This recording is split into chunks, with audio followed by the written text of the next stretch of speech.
welcome you guys to another episode of Palette Chats, the creative podcast where you get the inside look at artists old and new, up and coming versus weathered. And my name is Leah Grace Craig. I am the host, producer, and an artist myself. And today I am joined by the incredible Haitian-New Orleans artist. Is it Nick or Nico? It's either one. That's partly why I do like the brackets like that. My full name is Nicolas. It's Haitian. French, but yeah. And it's Nicolas Brierre Aziz? Yeah, okay. Yeah. So, but yeah, like people call me Nick, some people call me Nico, either one. Okay, perfect. I'm going to go with Nico. I like Nico. Cool, let's do Nico. Yeah, so I'm really excited to have you on here. This is kind of a last minute thing for us because I got to meet Nico at the exhibition opening at Echo Contemporary Art, where you did the collective telling. And it was Southern. Can you go more into detail about it? Yeah, it was a show, collective telling, Southern perspectives, and it just brought together, I think it was a little over 20 artists from across the South. Nice number, I think at least 10 from New Orleans, curated by Heather Bird Harris and Jennifer Williams. I met them in New Orleans, and I guess I met Jen probably 2015. Yeah. For the first time. Then I met Heather. Must have been like 2017 or 18. They both now live here in Atlanta. Okay, was this through school or was it? So Jen, I met, she worked at a museum in New Orleans called the McKenna Museum. And they have collected a lot of my uncle's work. My uncle's he's a well-known Haitian painter named Jean-Pierre. Okay. He was there at the opening last night, or 2 nights ago. Yeah, so she worked at that museum. They collected a lot of my uncle's work. He had a show there. I feel like that was like the first time I met Jen. And then Heather was just through, like, we had a lot of mutual friends in New Orleans, just like hanging out. I think we met through that. Yeah. I actually think I met Heather when I don't think she had started painting when I met her. You know, so that's interesting to even think about. I forgot about that. Oh, nice. Do you feel like a lot of connections in the art world are made outside of the gallery, outside of school, and then mostly made just in kind of those third places of hanging out and enjoying each other's company?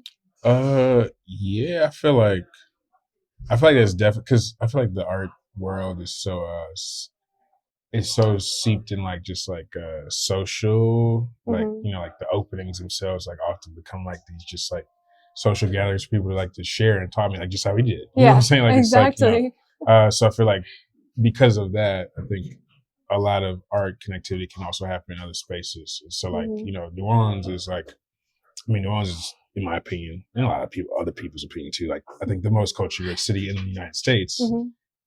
But so much of that culture is seeped around like social connectivity. So it's like, it's a very big drinking culture. It's a very big like eating culture. So, parties, it happens a lot, Mardi Gras, so like I met Heather through just like that kind of vibe of just like, we were just friends of friends and out and just kind of social connectivity type vibe. Yeah, it is very community based. Right, exactly. Yeah. And so when you started school, or actually a better question of when did you first decide that art was the way you wanted to express your ideas, express your opinions? I'd say, yes. I guess that's a really interesting kind of question. I'd say like, probably, I didn't formally decide until maybe like 2017. Okay. I was always though like doing creative related stuff. Like so like in when I was a kid, I wrote poetry a lot. When after Katrina, I really like leaned into writing. So I met Akwe, and like I think we were all like creative and like we were just doing creative. I really got to express myself creatively through like clothes when I was in high school, because I went to Magnet, like that's how we met in high school. And we both just like rocked like babe jackets and like, like that's how we became friends. And that was my first time going to public school in my life. That was the first time I didn't have to wear a uniform. So I just like really leaned into it. It was probably also like a way of helping myself through Katrina trauma. And I just like, I was, but like expression, it was creative expression. And like, then I like really started to write a lot in that period. Like I was writing like poetry and also writing letters to people, like it was a whole kind of amalgamation of stuff. And like, so that's when I think like creativity really started to like take priority. And then when I got to college, we both went to Morehouse, and I wrote for the newspaper. As soon as I got there, I then became editor-in-chief by the end of my sophomore year of the whole newspaper. And that's also where the creativity really took another kind of step up. So writing is really like the foundation of like my creative expression. Yeah, and then I noticed that you also did curatorial work. Yeah. So that started in 2015. My maternal side, my grandfather, my mom was born in Haiti. My grandfather also born in Haiti, Don Marie, and he did medical school in Montreal in like the 40s. And so while he was in medical school, he was like, I want to stay connected to my home. And so he started collecting Haitian art while he was in medical school. And now that collection, he met my grandmother in 56, and they collected art throughout their lifetimes. Now that collection's over 400 pieces of Haitian artwork. So that's how I got started. I grew up around it, but then like in 2015, I started curating shows, with the collection. Like that kind of got me into art for real. Does that kind of relate to the pieces that you thrifted to go inside of? Actually, I should give some context on the brutal. What is the series called? With the jerseys. Yeah. Rafters. Yeah. And then with the piñatas. Yeah, that's juguete. Which is Spanish for plaything. Yeah, plaything or toy kind of thing. Right. And so I was wondering about the pieces that are inside of that. Oh, yeah.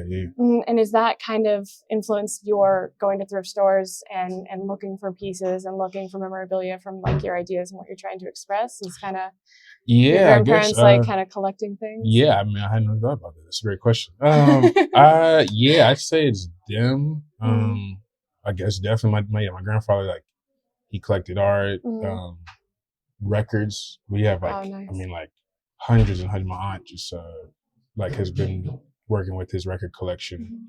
He had like a horse collection and raced horses for a while. He had like over 30 rental properties in Shreveport for a while. Yeah, I guess my grandfather was definitely a little bit of a hoarder, I guess. So then, but then my mom also, I guess, is like a slight hoarder. But I mean, what is a museum? It's a hoarding institution. Yes. So I mean, we all value is in the eye of the beholder. Yeah, right? So and my mom, I know for sure, like when I was a kid, my mom took me to thrift stores all the time. It was like me, because I was the only child, and so like she would take me, and she would go with my aunt, her sister, and like I would just be sitting in the front, like just kind of like aggravated, annoyed that I was like on these like lengthy shopping excursions for no reason. I could have been at home or something. But now, like, it's funny, like when I take trips with my mom, I'm like, I'm gonna go to the thrift store, right? Yeah. Like I take her to the thrift stores now. Like, so like it's like so it all gets to come right back around. Yeah, it's really funny. I love going to like random little antique shops and like seeing what's in there. And like a lot of the materials that were in the piñata the other night come from those antique digs. Like, like one of them was this Confederate poker set. Yeah. Like literally, like it's like they have Confederate on the cards, and like they have chips. Like they have like the different amounts, like different like images from the Confederacy on the chip. And I'm just like, I got a poker set, but I found it in the antique store. So just I think just like going to do those digs just kind of shows us where we've been, and a lot of my work kind of I think engages with history in a way of like kind of showing, how the fuck have we gotten to where we are now? Yeah. And then for people who aren't able to see it on the channel, could you describe the piñatas in like that series? I started the series in 2022, and so it's called Juguete, which is, like we said, Spanish for toy or plaything, and that title comes from this Ida B. Wells quote that says, "White resentment erupts when Negroes are no longer sources of income, something else, and playthings." Like it's like I think it was servants, sources of income, or playthings. And so when I saw that quote, I was like, it just the word playthings, stuck out. And so when I was working on this series, like that's kind of where the name came from. And so these pinatas are all modeled after the three main monuments that came down in New Orleans in 2017. And so one of my first pieces that I ever did was a collaboration with this artist, T-Rock Moore, where I was on top of the former PGT Beauregard monument. And so I think this series is just an evolution of like that work, of like just like interrogating monument history, in this case, bringing humor to like the interrogation of monument history, but also bringing that level of like, criticality and history. And so like that's, so it's Robert Lee, Jeff Davis, and PGT Beauregard. I have a series of each of those, like about 3 or 4 each I started the series with, and they're Bo, Bobby, and Jeffy. And so, in these different instances, like the other night, the pinata of, in this case, Bobby was hanging, and everyone got to collectively destruct this symbol. And then also see what comes out of it, and I think there's a combo of symbols of hate and oppression, but they're also symbols of liberation, because I think like these monuments were hiding so much and preventing the expression of so much. Yeah, and I love the focus on repetitive word of kind of play and then that humor aspect, because I also see your background in writing and just the number of layers that are in that piece, and starting it by having the attraction of this is something that you get to actually hit and take out some of that aggression on these figures. But then having everything inside of it, having the memorabilia and all the little pieces falling out of it was just incredible. And especially when you talked about ephemeral and the ephemerality of the piece, and then also what they represent. So my question being, what do you think about kind of erasing all of that history versus like holding it now or in textbooks to learn from it? That makes me think about my mom when the monuments came down in 2017, like New Orleans was like one of the first cities, really major cities that was really like leading the effort. You know, and obviously like that led a whole like worldwide wave of like monuments, whether they were Confederates or not, coming down. I know like some places were taking down the George Washington monuments. So when that was happening in New Orleans in 2017, I did this piece on top of the Beauregard one. My mom, would often say how like she didn't agree with them like completely like wiping away the history, because like the way that memory works, it's like, and I at the time didn't fully like kind of understand her angle, because I was like, nah, Mom, these minds got to come down. Like, what are you talking about? And the more I like sat with it and also like kind of read and listened to other things, it's like, there's an idea of now that those monuments are completely wiped away, it's so easy for no one to know, and not to know where we come from. Like, I don't think the monuments need to have the place that they did in the city. Like the fact that we're like looking up to this, Confederate general and like honoring, subconsciously or not, these individuals, that didn't happen. But I do think, we can't forget how the fuck we're in the position we are right now. Because like, these monuments, like for example, the PGT Beauregard one went up in 1915. We're talking about, 60 plus years after the Confederacy lost. So like there was a reason that there was a population of people who wanted to honor these people who were trying to maintain slavery in the area. So it's like that was a very intentional decision. Choice, and so I think like for me, like the idea, like we can't forget that. And also I think it's just a basic kind of like therapy 101 thing. Like you can't like really heal and let go and move on until you acknowledge the thing. So like I think like this country, unfortunately, has always had a thing with acknowledgement, and like I have a friend who refers to U.S. as United States of Amnesia, which I think is so funny and brilliant, because it's like, like we have an issue with really acknowledging how we got here, or the ways in which certain groups and cultures have contributed to the building of this country. Like we have so many different ways, and so I think this series is a way of like, no, we can like collectively see the thing, we can collectively destruct the thing, we can collectively assess the ramifications and remnants of the thing, and then we can like ideally move on from the thing. Like we can play together and then like heal together too. Which it also makes me think about the street signs, and you had the little pendant 2022 included in it, and then that was the year that they changed the street signs. And which one were they? In New Orleans they changed Robert E. Lee Boulevard to out. They voted yes to change Robert E. Lee Boulevard to Allen Toussaint Boulevard in 2022. Yeah. And so I just through like some previous connections and work, knew someone who works for a city council member in New Orleans. She got me some access to the signs. Yeah. And I've just been making work with those signs, and just like the fact that like, again, like kind of making sure that we remember, like this Robert E. Lee Boulevard existed in New Orleans those signs went up in 1923 and they were there until 2022. So almost exactly 100 years, like this Confederate general sign existed in 4 miles in one of the more like racist, wealthy areas in the city, so let's not forget that, but also I'm hit you with some humor with it. So, it's like, that one piece I did was just like referring to like the idea of like, this sign being a representation of graduating from the University of Racecraft. It's like, oh, you graduated from racism. Good job. Like, well done. There you go. So it's like 2022. You did it. So tell me, what are some of the highlights of 2023 for you? School for sure. Yeah.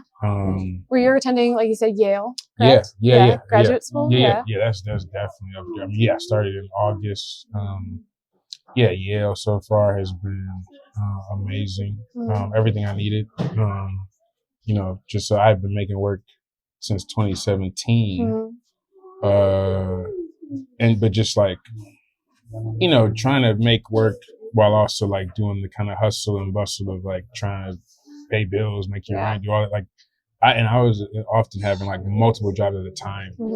So I think like you don't really recognize in the moment how like you're not really getting to explore yourself and your creativity and your work while trying to like also do these other things. So like I kind of see grad school in that sense as like a gift, and so like I got that gift in 2023. I got to like I applied for like 6 schools. I got into 5 of the 6, and Yale was one of them. And, they ended up being the one that I chose to go to, and it's been amazing. But it's already life changing. I've only been there for like 4 months. Oh yeah. And I can relate to that because I usually we run by the quarter system over at SCAD, and I'll take a full quarter off to just work. My parents own a restaurant back in Highlands, North Carolina. So I'll go home and I will work, and then I will come back and just keep going and keep going and keep going. So going back and forth and back and forth. But so like you like do a quarter, take one off. Do a quarter, take one off, and then just kind of going back and forth. But I really appreciate the time off as well, because it gives me time to focus on my art, find and keep grounded to my vision, what I want to say, and then going back. And I appreciate school because I miss it with all of my soul. So it helps me not take advantage of things without being conscious. So that's what the last 10 years for me was. Because I think it's like I got back when I got to Yale. I was like, I think like it's such a. I'm realizing how much of a gift it is to be in school, to read, to learn new parts of yourself, to learn new parts about your practice, and all this stuff. Like that's like I'm often the one in my group there who's like constantly like saying that. Like, I'm like, hey y'all, like let's acknowledge that like this is a gift, and also just like even not just school, but also like art school. Like, it's like it's a hell of a privilege to be able to wake up and be like, let me think about what I'm creating today.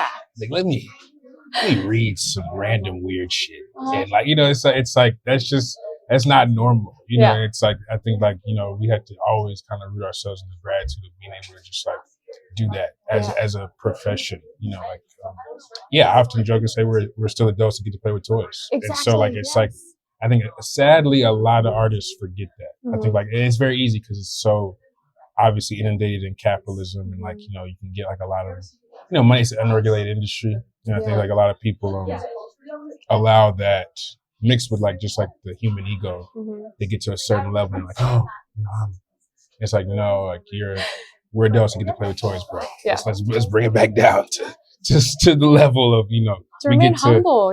I don't even know if it's like, cause I feel like humble and humility often comes up. I think it's an aspect of that, but it's also just like, just being like real about what this is. Like, it's a centering of like the reality of the situation, like not allowing the dust and the fog to like mess with like your goggles. So, like it's like, yo, like this is what this actually is. Yeah. Like you can like fabricate it and intellectualize it and do whatever all you want. But yo, music is music. It's a sound that, you know, resonates with our natural bodies and vibrations. And, and art is aesthetics and beauty. You know, it's like, it's objects, it's material. And like let's not forget what this actually is. Yeah. And where this comes from, and the fact that we're trying to create life just from the materials in front of us. Right.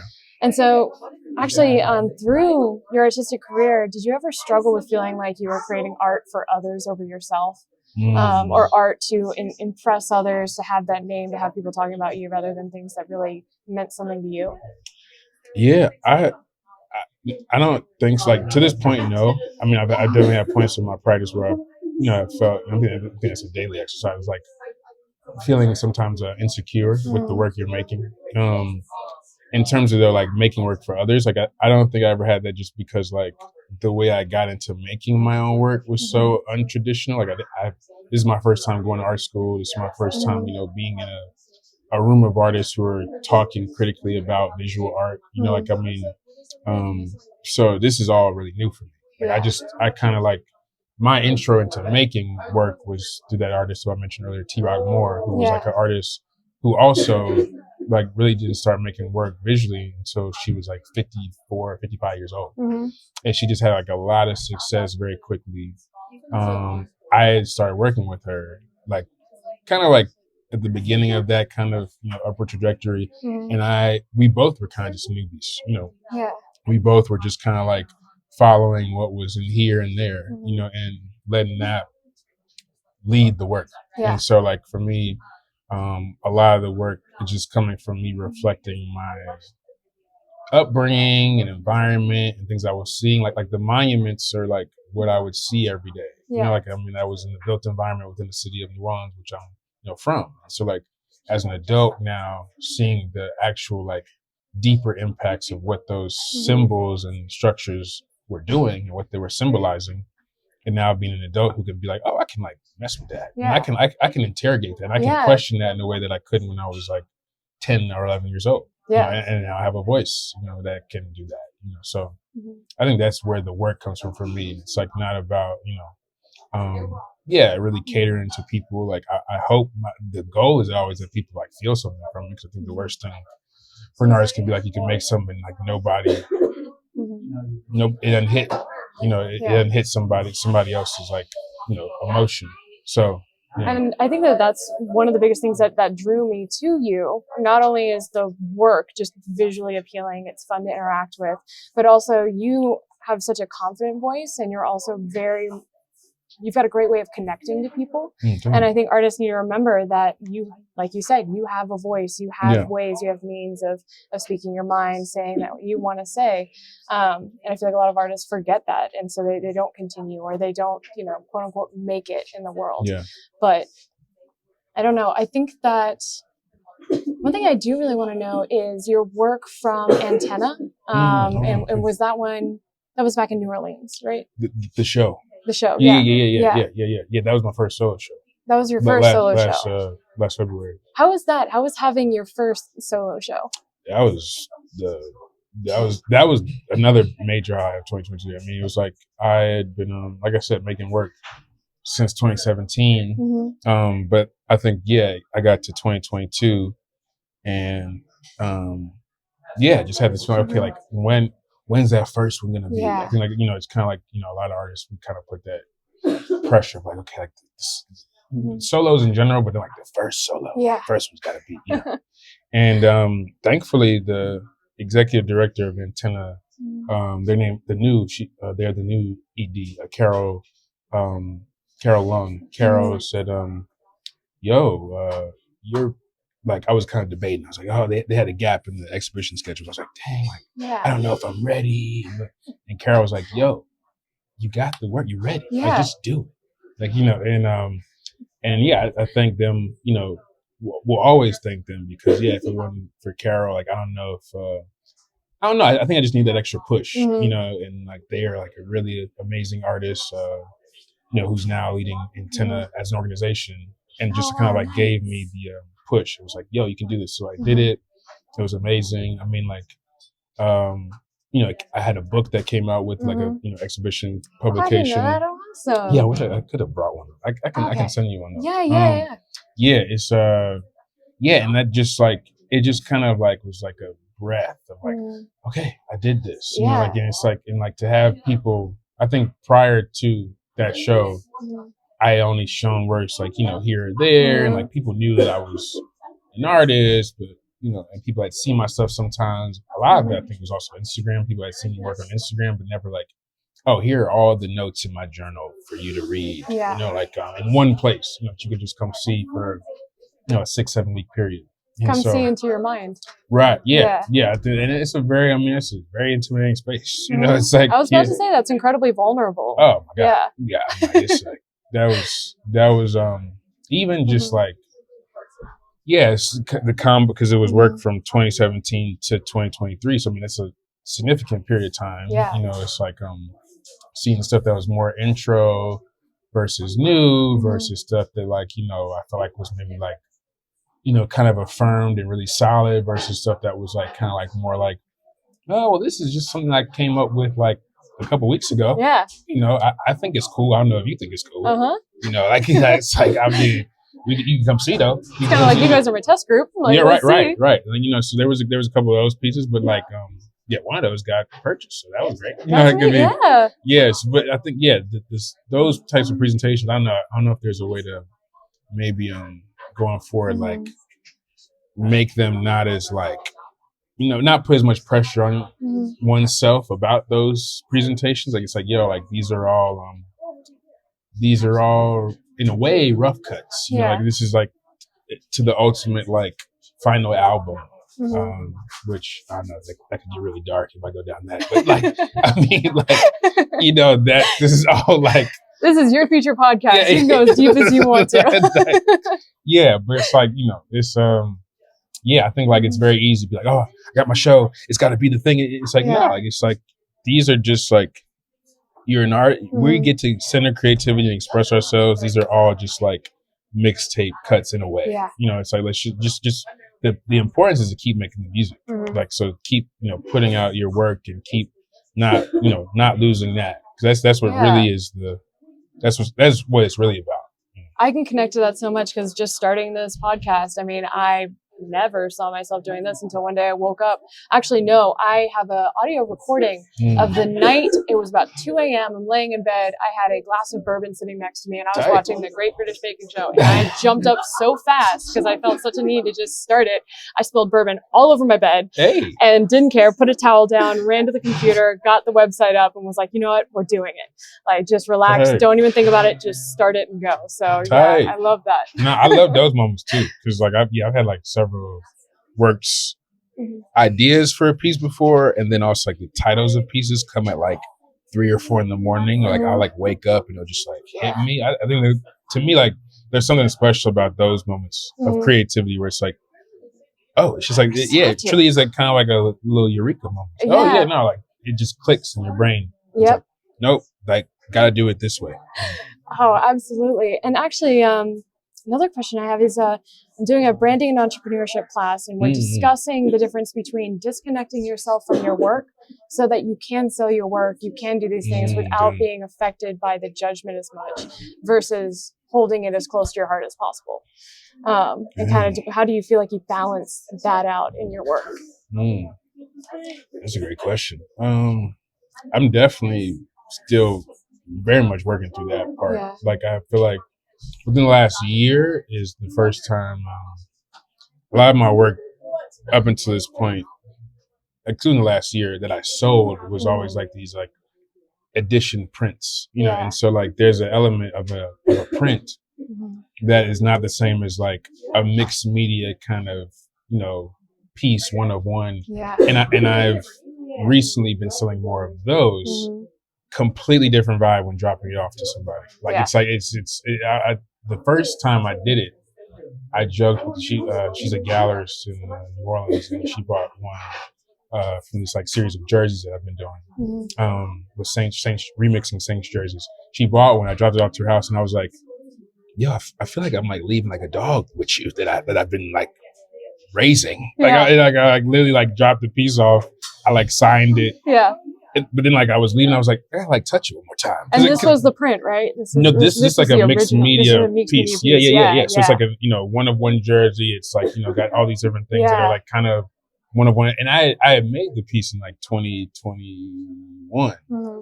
So, you know, I had been having it for like 2.5 years before somebody, you know, now is buying it. And I'm like, oh, wait, like, damn, wait, like, I'm leaving this piece with you, and like it doesn't live with me anymore. Yeah, right. It was very much that vibe, and like it was really unique to me. I was like, oh wow, like what is this feeling? And I think it was like, oh okay, this is different than just like pressing or like sending a, you know, piece to a printer to print for me. You know, just has some different elements, and I think like like to the question of like how do you navigate that like distancing from the work? I don't know. It's like I think you have to.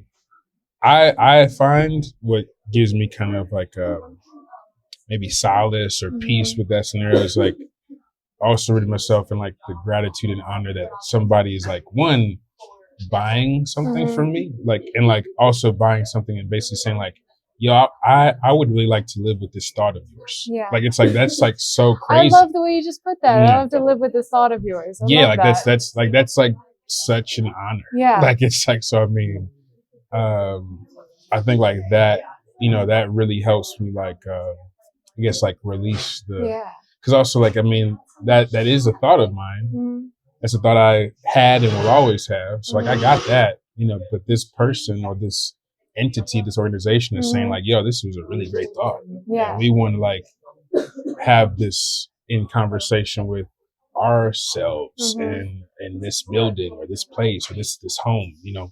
Yeah. So it's like I just kind of try to think about like the honor of that. You know? Thank you for that. Sorry, I'm almost lost for your next question because I just appreciate that so much. I'm like trying to lock that away in my brain. I was like, that was really good.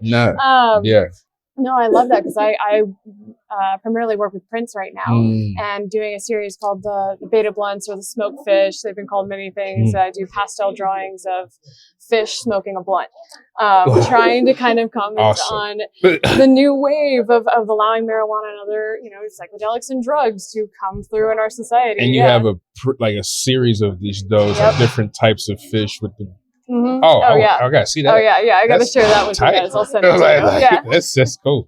And so what I've done is I photograph them and I get them printed in editions of 20 on massive metal plate that have an acrylic seal to make it look like they're kind of in water. They're behind a glass. Oh, wow. But my struggle is that I do the prints. I love them. You guys should go and check them out. They help me pay for school. But having a one-off piece is so different, especially from the last person I had on the podcast, Madison Menace. She does only one-off pieces as a commentary on ephemeral art and how art, she believes, should be ephemeral. It should be allowed to kind of decay over time. So that's just such a hard one. So when you switched over from prints, when was that about?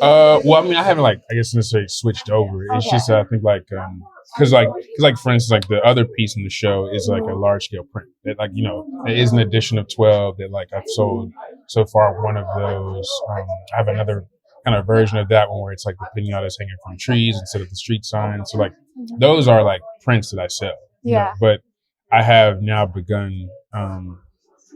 I mean, I guess I was always making these kind of, you know, mixed media assemblages before, but now more people are starting to buy those. Yeah. You know, and so that, there was another one I had in a museum show last year that, you know, someone who had bought my work previously, they bought that one on the way I was going to Yale. So I literally had to drive with that piece and two others that they ended up buying, you know, on the way to Yale. And those are you know, essentially one of ones. It's I'm leaving these and, you know, I'm obviously getting some money for these that then helped me really survive in my first semester, but and, you know, move. But yeah, there's a different feeling where it's these are not just something that can go to a print machine and just be you know, redone, you know, redone, you know, there's there's something different. There's something different. It's not something that I will get to see every day anymore, or take to school. Absolutely. And I do think Hear that how their day there's, went. It's like a different vibe. I think that there is a lot to be said for prints as well when it comes to having an audience that can't afford one-off pieces and allowing, like you said, your ideas and your thoughts to be in their home at a more affordable price for them. But I think that for the artist, that connection to the piece is so much more, and that buyers will appreciate that as well. Yeah. I think like the work I've been making so far at Yale too is been more in that vibe too. I think it just like, even for me, because with a print, there's like also like a different vibe of like, a lot of mine have been like photographic, like kind of like time-based assemblages or performance pieces that like, we get the shot of that then becomes like this like addition of 12 or 15 or something. Yeah. There's like, that happens. It's like, okay, that happened, boom. And now you just print it whenever somebody wants it versus like, the more like mixed media pieces like that I've been doing recently, where it's like, okay, like I had to cut this wood a certain way. I had to do this. This is now a thing. Like my hand was in that in a different way. It's like it took a lot of different, it took more than just like the thought and like the, whatever hour it took to like make that thing happen. It took like days and days and weeks of like cultivation to then maybe go to somebody else. It's a different, completely different vibe. Absolutely, yeah. And so I've got a question about your influences coming into art and other artists that you feel like helped to inspire you, or that you were started off ever mimicking their work to get a feel for the materials that you're working with. Yeah. I mean, I think one, like, definite, like, so much of my inspiration just comes from like Haiti-New Orleans. I mean, I think that's why, like, I very intentionally, refer to myself as a Haitian-New Orleanian. Like, I think it's like a way of, giving some specificity, because often, like, I think people refer themselves as Haitian American. So, like, for one, New Orleans has like crazy like connections to Haiti. Culturally, like Haiti's influenced New Orleans so much. Like, so much of what New Orleans is comes from like this migration of Haitian people, large influx in 1809 that doubled the population of the city. So like there's all these different connections there. So like I think the reference is that, and it's also kind of like a slight, jab at America. It's like yo, like I'm not Haitian American. I'm Haitian-New Orleanian. New Orleans still getting America, so fuck y'all. No, I liked that. I liked that in all of your stuff. It said like Haitian-New Orleans. Yeah, it's partly that, and just I think like like kind of amplifying the idea of these deep connections. Because actually, like I think I was on a talk one time with this artist from North Carolina, I think, and she said she referred to herself as Afro Carolinian. I think it was somebody like it was, and it was. I was just like, wow, that's really interesting. So I think that was one like the sparks. Like, oh no, like I'm Haitian-New Orleanian. And so like I think like a lot of the work and my influences come from just like that. Like it's like I have a Haitian mom, I have a dad who was born in New Orleans. New Orleans is so culturally rich. The architecture, the food, the music. I have absorbed that throughout my whole life. Haitian side, my grandfather, like I said, had this Haitian art collection.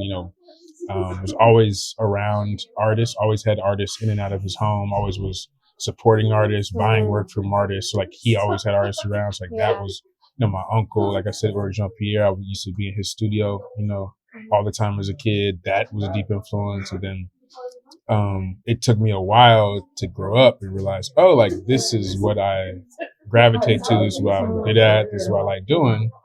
And so like that point came around 2017. I started working with that artist T-Rock. So T-Rock was a big part of how I got introduced. It definitely has an influence on me still. And then other artists who I think have been like, I refer to them as my art Kobe's. Some other art Kobe's around. Hank West Thomas has always been one. Sanford Biggers, David Hammond's, particularly like a lot recently. Like I've really been getting way more into David Hammond's work. love Robert Colescott. I love the as a painter. I feel like, yeah, if I could like be better at anything, I think it would be abstract painting. I wish I loved. You should look at Robert Blackburn, who Oh, was a okay. part of the, it wasn't Harlem Renaissance, but he's a printmaker that created an entire printmaking community and opened up an open shop for Black artists as well as Indigenous artists to come in and have free access to printing supplies and create artwork from what was happening during the Harlem Renaissance. I just wrote a paper like about, the whole paper was like centered around like how and when Black art started being identified as Black art. Yeah. And that identification really starts around the Harlem Renaissance. Like pre-Harlem Renaissance, like there were Black American artists, and in some ways, like one of the leaders of the Harlem Renaissance kind of like was talking a little shit about them, which I think is a little problematic. But like he basically said like essentially like any Black art that was made pre-Harlem Renaissance wasn't really Black enough. Like this is what Black art is. And I think like that is I think I understand like why that was necessary, but I think that also has had some negative impacts into how like we've been debating what Black art is for so long. Like, it's what defines it? And it's like you can't define it. Yeah. You can't define like limitlessness. Like it's like Blackness is limitlessness. You know, it's like you now are constantly in these debates, whether it's in the 20s, whether it's in the 70s, whether it's even now, with Black artists debating what it is and what it isn't, what's good with. It's like, yo, like I don't think at the same level, like in any culture, that white artists aren't debating what white art is. Yeah. You know, Asian artists aren't debating what Asian. It's like, you know, it's literally. I think, you know, we might be the only major group. And I think it's you know, some other things like, you know, Black culture is so, you know, reverberating, and like hip hop culture is like the, you know, most globally consumed like, you know, music genre. Like, there's a lot of ways in which Blackness and like the construction of Blackness reverberates in the way that no other culture does across the world. But I also think like it's a problem if we're in the art context and constantly debating what the fuck it is. Like it's ridiculous because no one else is doing that for real. But also like how you put a cap on what the universe is. Like it's just like, yo, Blackness, you know, like, just like the idea of Blackness is like there's no limit to it. And just like you were saying, for people who identify as, you know, from Carolina to New Orleans and where you associate that, not as the U.S. as a whole, but like where your culture is and where you feel like your heart is connected to. Yeah. Right. And then even with the, you know, Harlem Renaissance or like the Work Progress Administration and that argument of a lot of it was funded by white imperial U.S. government. So how much of that was actually you versus still given? Like that is such a complicated and just it's a messy conversation, but they're ones that have a place. But I think I completely agree. You can't put a cap on the universe or anything. Yeah, and that's like, I mean, I think unfortunately too, it's like the art, like that conversation within art is metaphorical parallel to like conversations within Black culture in general. Like it's like, I feel like not to call anyone out, but like I think about a guy like Umar Johnson. Like, so like, I think, you know, there are some things about Umar Johnson that I agree with, you know, his stance on. But then if you look at like the way that he, you know, criticizes and debates about like what is Black culture and like, you know, what it means to be loyal and have allegiance to Black culture, it's like so much of that is based on the construction of what Blackness came from. Like Henkel was Thomas, to go back to him, has this quote where he says the craziest thing about Blackness is that Black people didn't create it. So Europeans with an interest to oppress a group of people and to legitimize that oppression put Blackness in a box. So you in 2023, as a professor, doctor, whatever you call yourself, are saying, oh, like, no, like if you Black and you listen to such and such, you against the race. Or if you Black and you date outside the race, you're not for Black people. Like you're putting yourself in a box that was made for you. Like you're like, and I don't agree with that. You know, and he obviously would disagree with this, but you know, it's like I think like it just don't work to me. Like that math don't math. It's like, yo, like why are you basing the way that you move, or even worse to me, why are you basing how you think other people should move? Because that's also, sorry, bro, it's a little colonial for you to be like, this is how you should move. I don't agree with how you moving. If you moving that way, you ain't Black. Like it's like you ain't for your people. Like what are you talking about? Trying to define what is Black enough. Was Maya Angelou not for her people? She was married to a white guy. You know, it's like you know what I'm saying? Like, shut up, bro. Sorry. Damn, now you're talking shit for real. See, I told you, it's your future. You get to get deep. Oh my gosh. Yeah, art. Black art. Yeah. But getting back to Robert Blackburn, you would really appreciate his work, and especially abstraction, like looking more into abstract. Yeah. He did a lot of work in abstract prints and painting and other things as well. Yeah, so. I love abstract painters. Like I think I have a friend. I just went to her show a couple, maybe like a week or two ago in New Orleans. Anne Marie Ruccio, like she's an abstract painter in New Orleans. Love her work. But just I think I've always been a fan of like abstract painters. I'm just like, I can't do that. Yeah. Or maybe, I don't know, one day, maybe. Yeah. It's like, I just love that. I love that language. I love how that's used. And I think I find ways to incorporate it into mine sometimes. Like I did a piece, for my first semester where it was I was kind of abstracting this sugar box, and I think there was like an abstraction or abstract. I mean, it was using primer. There was an abstraction, that was used in that language, illustration. But I've just always been a fan of it. Yeah, I mean, then just other artists like Wangechi Mutu. I mean, I think she's amazing. There's so many. I could go on and on. Oh yeah, I love it. You were like, oh, and then it's just like I love the list starts coming out. It's just, I think that's where I get so much inspiration. Mm-hmm. I went to this Henry Taylor show in New York recently at the Whitney, and Henry Taylor, I was not really as familiar with his work before, but just to go to that show and just experience that, Derek Forjor had arguably the best. One of the top 3, at least, soloists I've ever seen.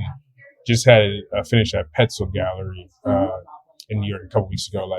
I think so much of my inspiration comes from just consuming, and just continuing to when I go to a show, I buy the catalog and I just run through that shit like crazy, because I'm just I was telling somebody a couple of days ago, it's as artists, one artist told me, a mentor said, the best thing that you can do is to travel as a young artist.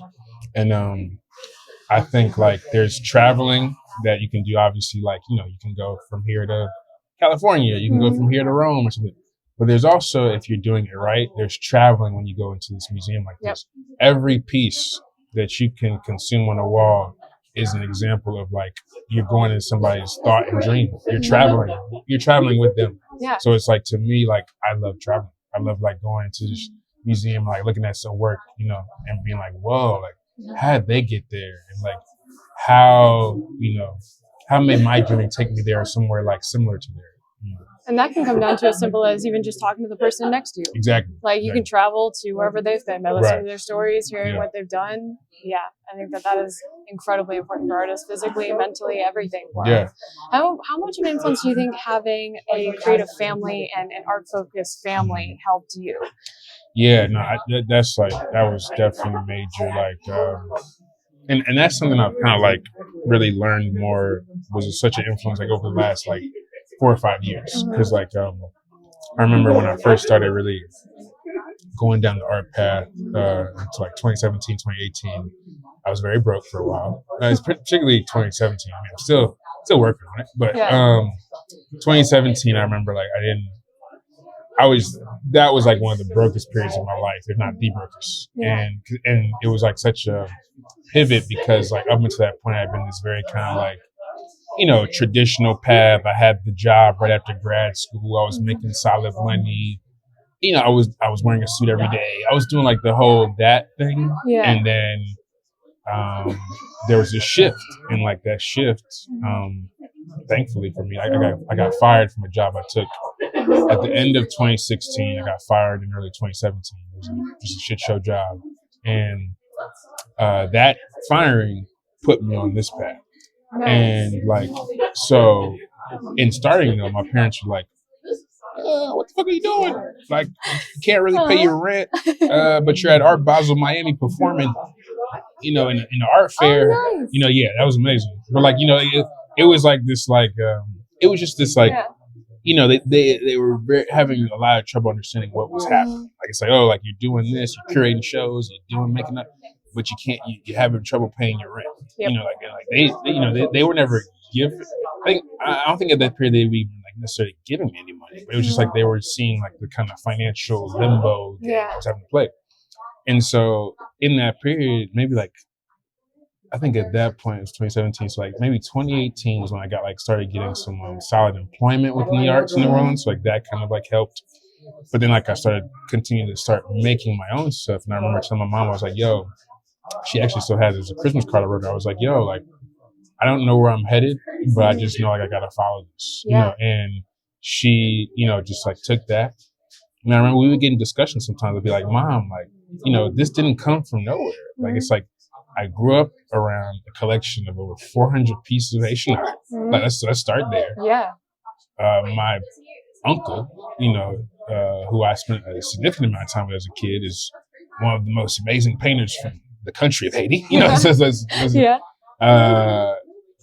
And then you are a social worker, my mom, and then my dad has been a serial entrepreneur his entire life. Yeah. So I was like, this ain't really that crazy. Are you really not surprised? Right. I was like, this ain't really that, like, say, like, this is, especially the way I think some of my art engages, people. Like, it's like there's a social, engaging component to it. So it's like, I think when I said that to her one time, I think she kind of was, okay, Because, this isn't coming from nowhere. I don't think any artist, comes from nowhere. Like, there are influences that contribute to how you're, digesting the world and then, like, regurgitating the world, I guess. That's the correct way to phrase that.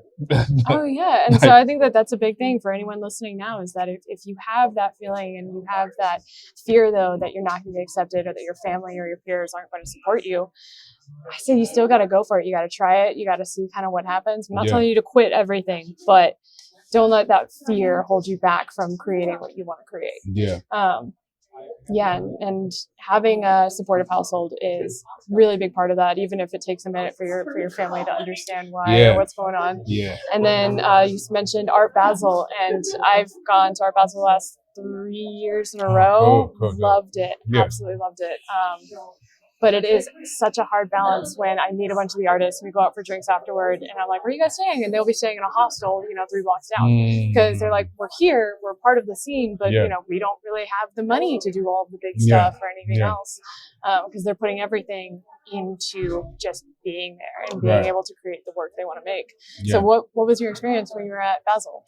Basel was definitely very transformative. So like I went with that artist I've mentioned several times, T-Rock Moore. She was represented by this gallery, Jonathan Ferrara, which is now Ferrara Showman Gallery in New Orleans.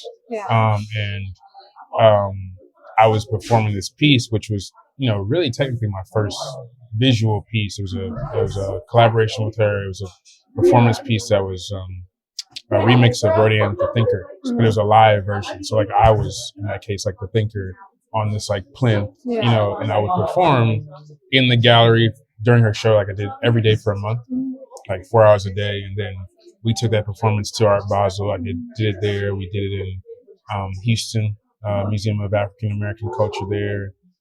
Did it in New Orleans a couple of times. And like, so I think to like Basel was unique because I actually ended up doing it for like 6 to 7 hours a day, like on the plinth. Like that was, I think mentally, physically, it wasn't as easy of an experience looking back. Like I'm just like, oh wow, that was a lot for like 3 or 4 straight days, and just be in front of people like that, and like there's like there's such a vulnerability to even just to that.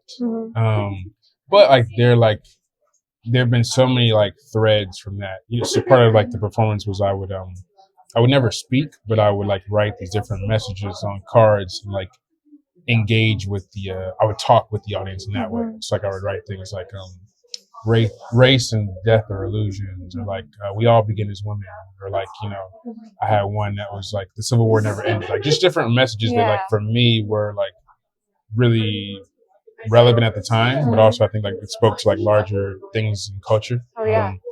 And so I remember just recently, like, for example, like, there's an artist who graduated from Yale last year, also through the sculpture program. Her name's Dominique Duro, Dom.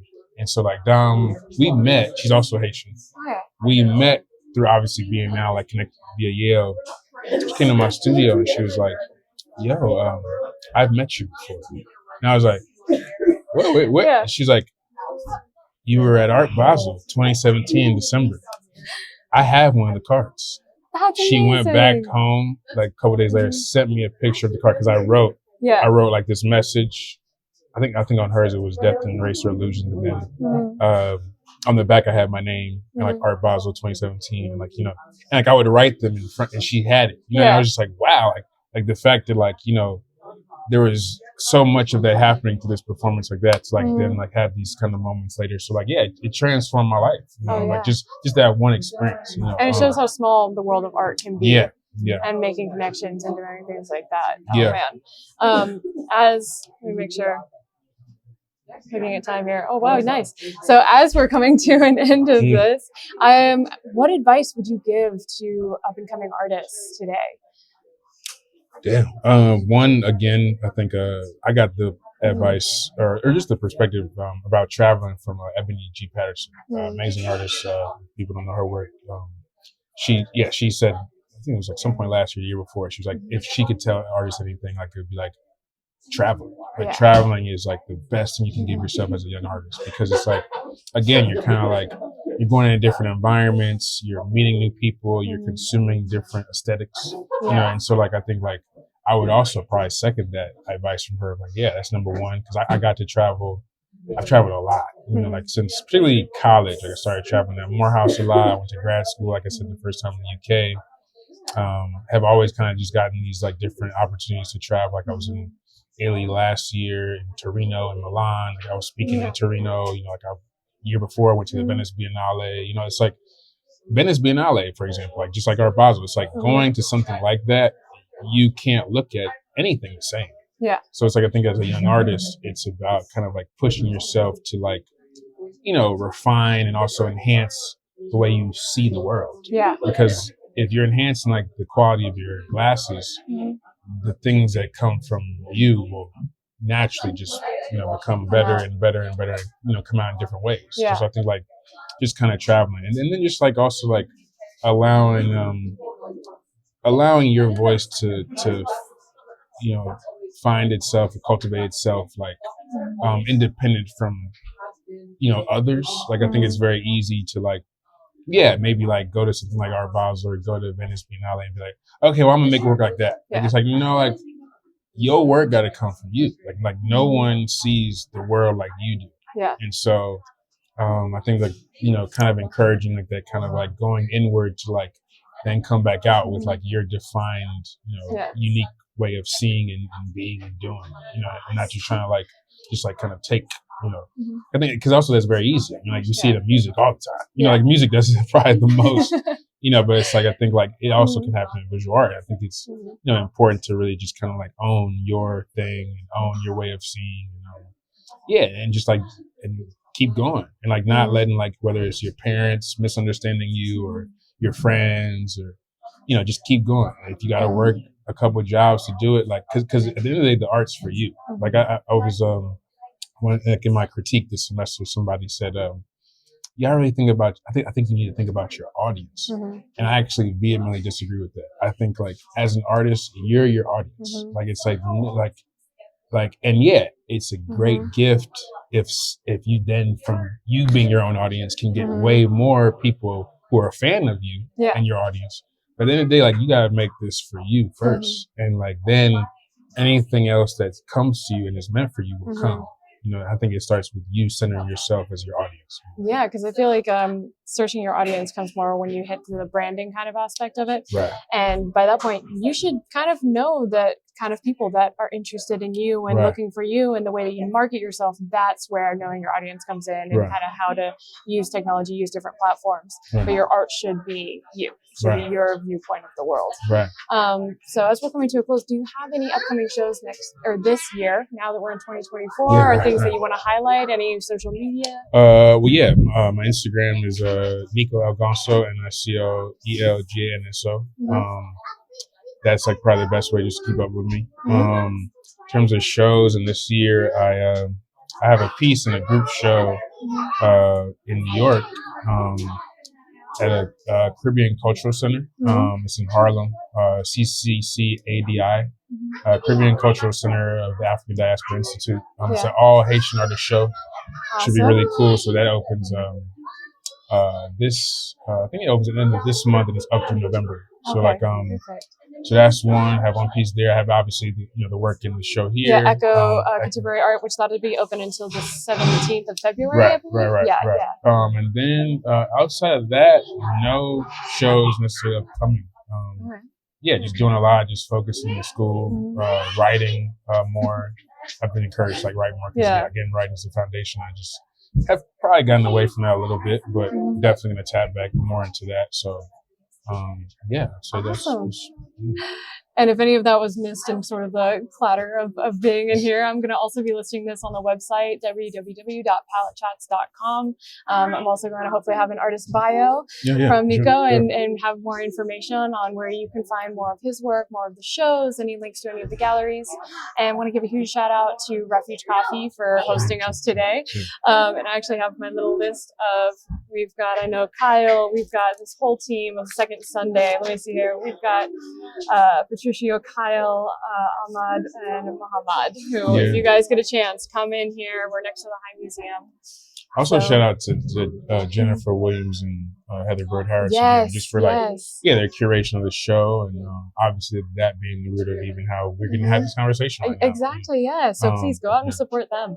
That show, it's a great show. I think that level of focus on the South and level of cohesion, I think that all the work's had, and I think also amplifying, because that's been one thing I feel like I've seen at Yale is there is this kind of misunderstanding and sometimes unintentional diminishing and devaluing of Southern narrative history. And I think it's important. Even when I went to the show yesterday at the High with the Southern Photography Show, they even referenced in one of the texts about how the South often gets just misidentified, kind of devalued, kind of the South isn't the contemporary, everything's happening in California and the Northeast. It's it's here too. Right. It's so much here. And actually, if we kind of go from a historical sense, you wouldn't be here if it wasn't for seriously. You kind of our son and our daughter. That's a whole nother conversation, I guess. I think see, I gotta have you back on because I want to talk AI. I want to talk about stealing art.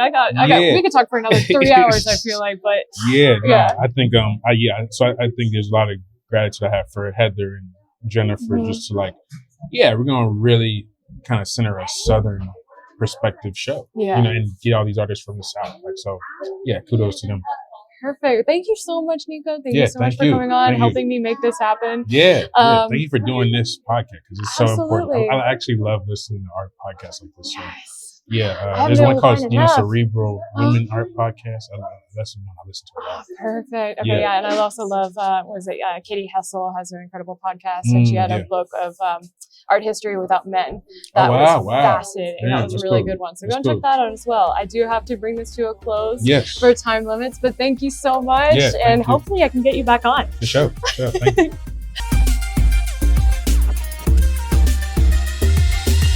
Thank you so much for joining me, Leah Grace Craig, on another episode of Palette Chats. If you have any questions, please go to our website at www.paletchats.com and fill out the questionnaire at the very bottom of the first page.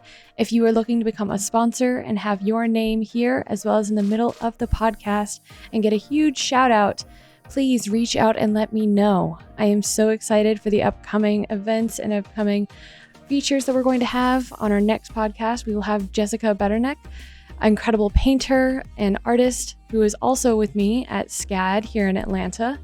And go check out our website. Go follow us on Instagram at Palette Chats to see who's coming up, view our featured artists, and all that other fun stuff. All right, bye, Palette family.